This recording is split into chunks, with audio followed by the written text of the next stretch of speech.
हे पात्र फक्त एक वाहन चालक म्हणून नाही, तर एक मार्गदर्शक म्हणून किंवा एक फिलॉसॉफर म्हणून पण काम करतं या कथेमध्ये. नमस्कार मित्रांनो, welcome to S class education. जसे की तुम्हा सगळ्यांना माहिती आहे, आपण ऑलरेडी एक सिरीज सुरू केली आहे, ज्याच्यामध्ये आपण मराठीचा पेपर जो की 2024 साली झाला होता, तर त्या पेपरमधील प्रत्येक क्वेश्चनचा आन्सर आपण पाहतोय. So first of all section 1 म्हणजे विभाग पहिला आणि विभाग दुसरा झालाय. आता आपण विभाग तिसरा पाहतोय. तर विभाग तिसरा आहे साहित्य प्रकार कथा.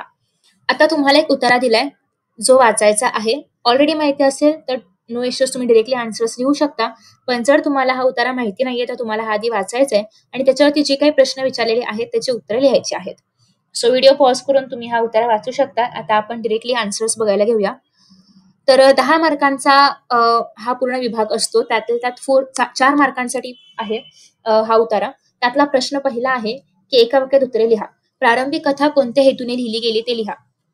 सो आता प्रारंभिक कथा ही एखादी शिकवण देण्यासाठी, बोध देण्यासाठी केली जाते. म्हणजे याचं उत्तर कसं येईल, तर प्रारंभिक कथा एखादी शिकवण किंवा बोध देण्यासाठी लिहिली जाते. ठीक आहे. तर असं उत्तर तुम्हाला याचं लिहायचंय एका वाक्यामध्ये. जे काही प्रश्न याच्यावरती विचारले जातील सगळ्यांची उत्तरं तुम्हाला या पॅसेजमध्येच मिळणार आहेत. पुढे असं आहे की कथेची व्याख्या लिहा. तर बघा इथे तुम्हाला पाहायला मिळते कथा म्हणजे काय, तर एका विशिष्ट स्थलकाली पात्रांच्या परस्पर संबंधातून घडलेल्या घटनांचे एखाद्या विशिष्ट हेतूने केलेले उत्कंठावर्धक चित्रण म्हणजे कथा. तर ही जी व्याख्या आहे तरी तुम्हाला आहे अशी लिहायची आहे. पुढचा प्रश्न आहे की कथा लेखनासाठी आवश्यक असणारे 4 मुद्दे लिहा. आता कथा लेखनासाठी काय काय आवश्यक असतं, तर एखाद्या कथेमध्ये पात्रांना प्राधान्य दिलं पाहिजे. ठीक आहे. तर तेच असताना एखाद्या कथेत प्रसंगांना आपण प्राधान्य द्यायचं आहे आणि त्यासोबतच पात्रांना प्राधान्य द्यायचं आहे. त्यानंतर नेक्स्ट आहे की कधी लेखकाचा दृष्टिकोन अधिक महत्वाचा असू शकतो, तर एखादी कथा वातावरण निर्मितीचा हेतू लक्षात घेऊन लिहिली जाऊ शकते.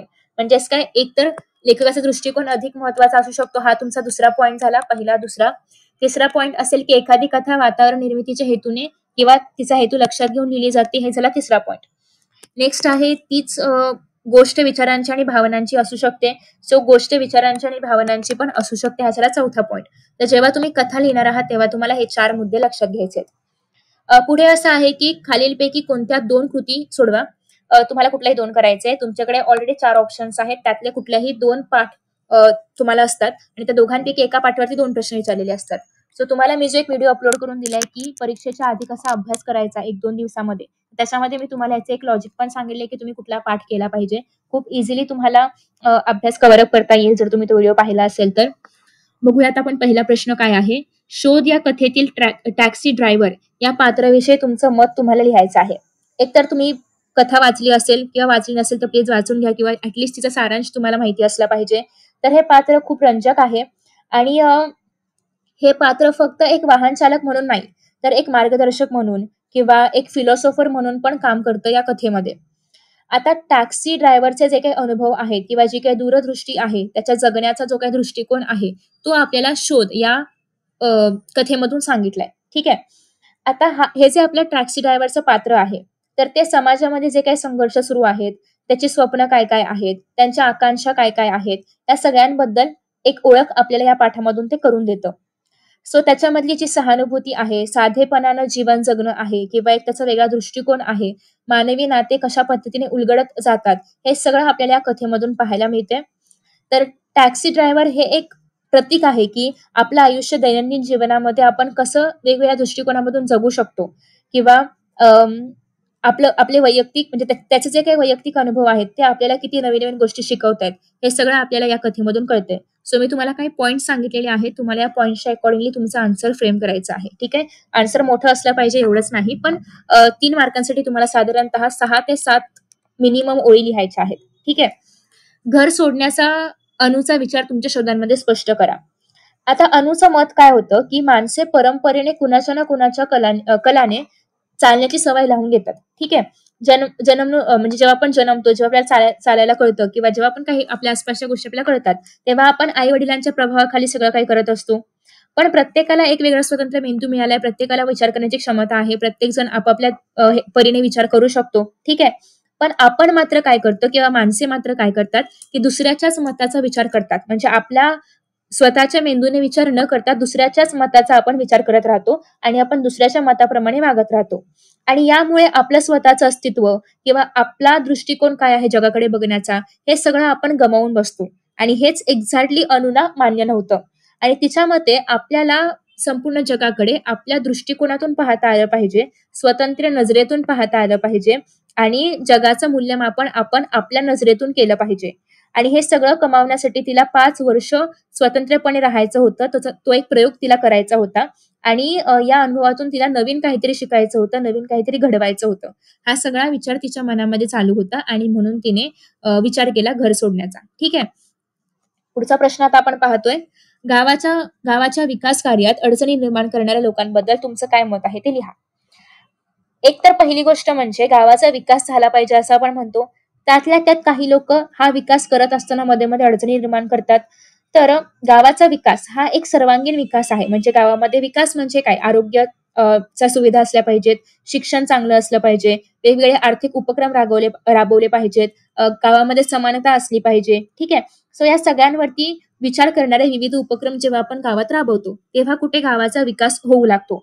पण मग याच्यामध्ये पण बरेचसे लोक मध्ये मध्ये काहीतरी विरोध करतात, की हे असंच केलं पाहिजे, तसंच केलं पाहिजे, या सगळ्या गोष्टींनी ते विरोध करतात. मग आता विरोध कशामुळे होऊ शकतो? एकतर त्यांना त्या गोष्टी माहिती नाहीयेत, अज्ञानामुळे विरोध होऊ शकतो, की याच्याने किती चांगले परिणाम होतील हे त्यांना माहिती नाहीये. दुसरं असं आहे की त्यांचा काहीतरी त्याच्यामध्ये स्वार्थ असेल किंवा त्यांना काहीतरी भीती वाटते, की एवढं सगळं चांगलं झालं तर आपली पोझिशन निघून जाईल वगैरे असं काहीतरी वाटतंय. तर या सगळ्या भीतीमधून किंवा या सगळ्या विचारामधून हे लोक जे आहेत तर ते गावाच्या विकासामध्ये अडचणी निर्माण करत असतात. मग आता या अडचणी आपण थांबवू तर शकत नाही. हे जे काही विरोध करतायत ते विरोध करू दे, पण यांचा सामना आपण केला पाहिजे. मग त्यासाठी आपण सगळे एकत्र येऊन बसून चर्चा करणं महत्वाचं आहे, की नेमका काय अशा गोष्टी आहेत की ज्यामुळे ते लोक आपल्या ह्याच्यामध्ये अडचणी निर्माण करतायत. एकत्र येऊन उपाय शोधणं महत्वाचं आहे. हे सगळ्या गोष्टी तुम्ही याच्यामध्ये लिहू शकता. पुढे असं आहे की बापू गुरुजींसारख्या समाजसेवकांसारखे तुम्ही अनुभवलेले व्यक्तिमत्वाचे जे काही वेगळेपण आहे तर ते लिहा. समाजसेवकांचं जे काही वेगळंपण असतं ते आपल्याला कशातून दिसून येतं? त्यांच्या कृतीमधून दिसून येतं. ठीक आहे. आपण त्यांच्या आयुष्यामध्ये वेगळेपणाची ओळख करू शकतो, की त्यांच्या जे काही कृती आहेत त्याच्यामधून आपण ठरवू शकतो की प्रत्येक व्यक्तीचा वेगळेपण काय आहे किंवा प्रत्येक व्यक्तीच्या गुणविशेष काय आहेत हे सगळं आपण ठरवू शकतो. ठीक आहे. जसं की गुणवैशिष्ट्य म्हणजे काय? म्हणजे निस्वार्थपणा असेल त्यांच्यामध्ये असणारा किंवा अथक परिश्रम करणं असेल, समाजासाठी काहीतरी करायची इच्छा असणं. तर ह्या सगळ्या गोष्टी काय आहेत? समाजसेवकांची गुणवैशिष्ट्य आहेत. आणि याच गुणांमुळे ते ओळखले जातात. ठीक आहे. त्यांच्यामध्ये जो काही उत्साह आहे, जी काही समर्पण भावना आहे, हे सगळे व्यक्तिमत्वाचे विविध पैलू आहेत. सो बापू गुरुजींसारख्या समाजसेवकांनी आपल्या जीवनाचा उपयोग हा समाजासाठी केला किंवा समाजसेवेसाठी केला. मग त्यांनी समाजसेवेमध्ये काय काय केलं? तर शिक्षण असेल, आरोग्य असेल किंवा इतर अनेक क्षेत्र असतील समाजामधली, तर त्यासाठी तिथे महत्वाची कामगिरी केली. ठीक आहे. ओके. तर अशा पद्धतीने तुम्ही साधारणतः हे आन्सर लिहू शकता.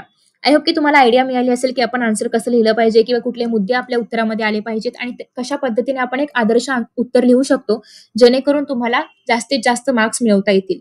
सो आपला हा जो तिसरा विभाग आहे तर हा झालाय. चौथ्या विभागामध्ये आपण पाहणार आहोत उपयोजित मराठी किंवा त्याच्यामध्ये लेखन कसं करायचं. So thank you so much for watching this video. Next video नक्की पहा. Bye bye. Best of luck for your exam.